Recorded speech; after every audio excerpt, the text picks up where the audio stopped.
Hey guys, Joseph here with Engadget. We're here at Mobile World Congress 2013, and what you see in front of me here is the Samsung Galaxy Note 8.0, which Samsung's own J.K. Shin had confirmed at the end of January. So as you can see here, obviously by the name, it is an 8-inch screen. The resolution is 1280 by 800, and it is a TFT LCD display. Pixel density of about 189. So, compare this to something like the iPad mini, you're getting a little bit 0.1 inch more screen real estate and a bit higher resolution. Also, weighs just a little bit heavier at 338 grams when compared to Apple's own small tablet. Bunch of innovations here culled together from the Note 2 and the Note 10.1, but one of the greatest things that Samsung went ahead and improved in its Note line is the S Pen now will control the menu and back buttons on the actual tablet itself, which is a great thing because in the past users would have to actually use their fingers and break up the experience. So as you can see here, it still does that S Pen detection and brings up this page, giving you your access to S Note and whatnot for all those different templates. The other thing that Samsung's included here, and you can see, is we can do that multi-window multitasking aspect. So we can go ahead, we'll pull that open in the drawer, drag Chrome out by dragging and dropping, and then we'll take something like the calculator out and put it out here as well, and you can see you can do the dual screen and swap them up and down as you like. Now if we go up here and pull down the drop down menu, you can see there's something now called reading mode. So Samsung is having this Galaxy Note 8 double as an e-reader as well as a living room extension, and we'll get to that smart remote feature later, but here's reading mode.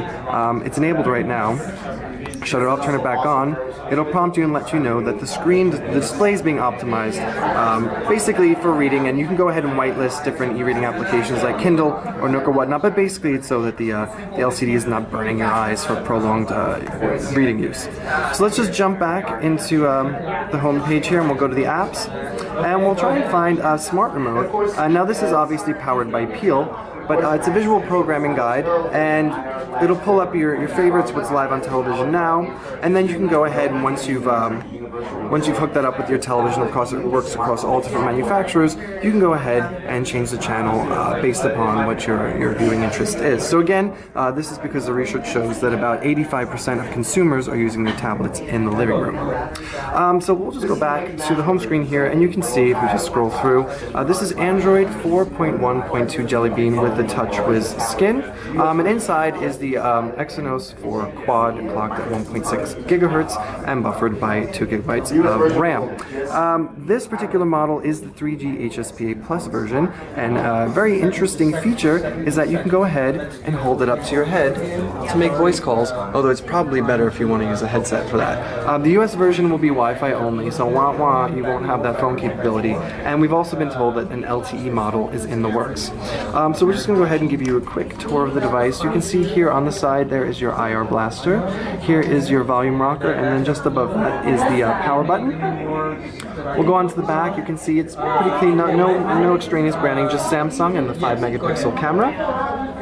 Up here is the 3.5mm headphone jack, and then if we shift it around here to this edge, you can see here are the covered flaps for micro SD and the micro SIM, which again is for the European or the global model only.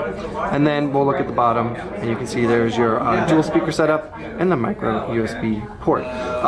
As for pricing and availability, we're still waiting on that information, but we do know that this is expected for a global rollout sometime in Q2. Nothing more specific has been given, and Samsung doesn't expect that it'll be giving any more specifics on that this week at MWC.